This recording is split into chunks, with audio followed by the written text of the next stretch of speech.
Welcome to Walk Talk Run.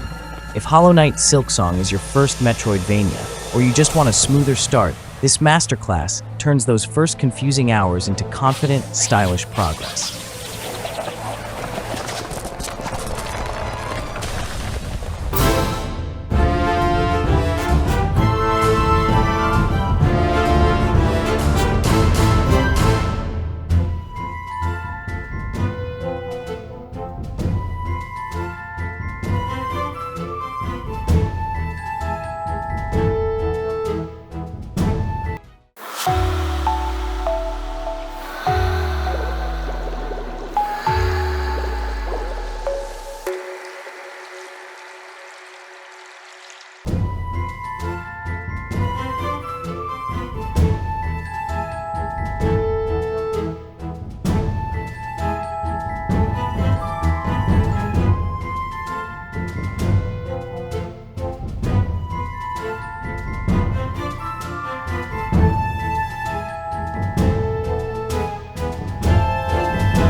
Control.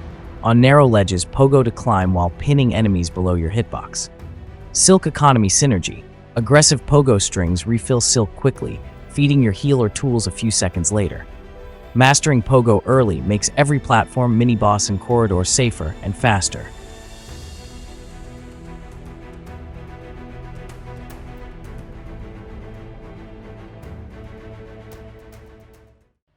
Two, heal like a pro with Bind.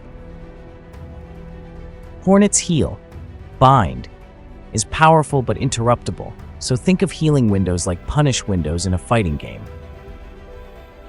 Save it for moments you've already earned, after a stagger or long enemy recovery, mid-air over ground enemies, especially right after you hop over an attack, from a platform edge where incoming hits are less likely to connect.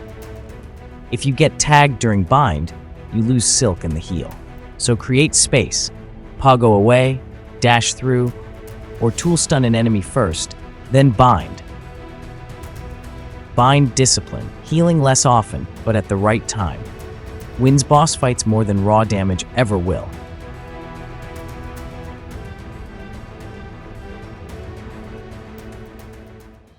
Three, buy Shakra's map kit. Silksong doesn't hand you a complete map.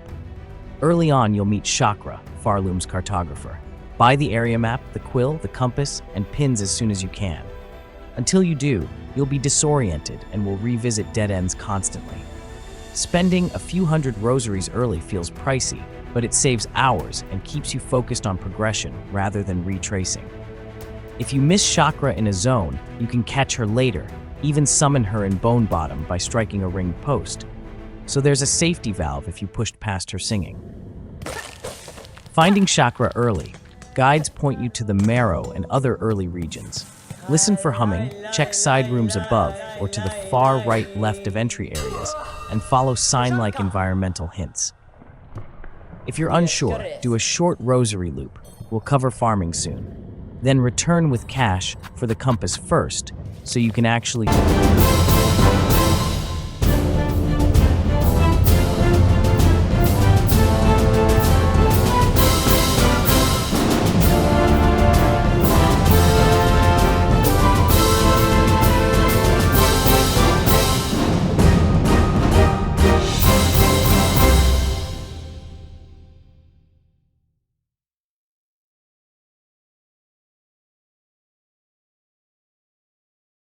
5.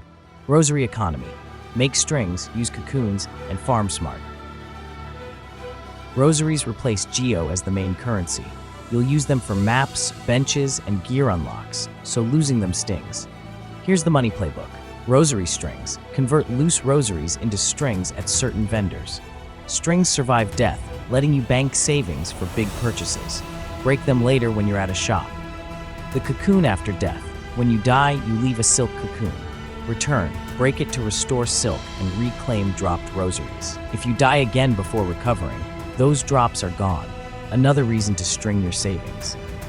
Smart move. Sometimes park a Cocoon near a hard room, then crack it as an on-demand silk tank before a boss retry.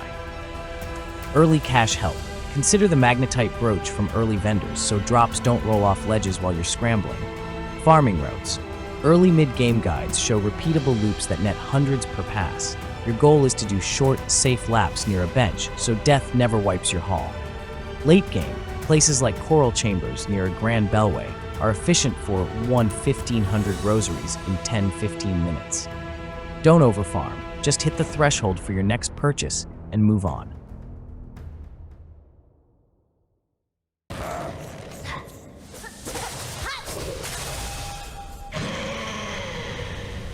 Six, unlock fast travel early. Silksong's fast travel is the Bellway network. To start it, defeat the Bell Beast, then find and unlock additional Bellway stations so you can warp between them. Follow signposts and map pins. Stations are scattered across Pharloom. This cuts backtracking dramatically, especially once you're hunting crests, shards, or quest items.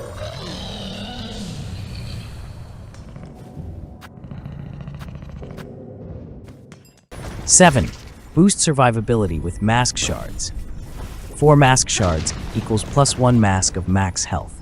Some shards are tucked behind platform checks, others can be bought. Prioritize a couple early upgrades. More masks means more pull. Bind windows and bigger margin for error when you're still learning boss patterns. 8. Build around crests. Crests are Silksong's build system. Each crest reshapes Hornet's moveset and trinket slots. You expand those slots with memory lockets. Swap crests at benches to tailor your kit. Exploration builds with safer movement and map utility. Boss builds with damage and silk generation. Farming builds with pickup convenience. Beginner-friendly path. Start with a crest that stabilizes your movement and keeps silk flowing.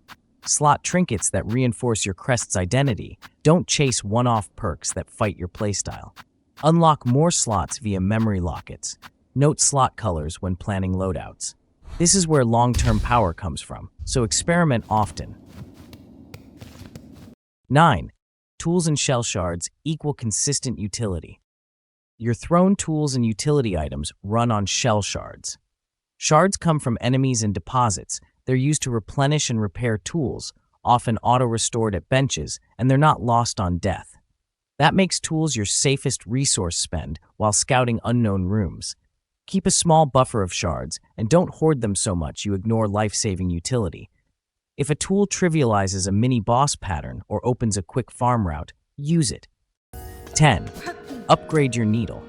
Damage matters. After liberating Bellheart in early story beats, find Pinmaster Pliny. Look for the bell house with 3 white pins above the door, and say Sharpen Needle for a free first upgrade.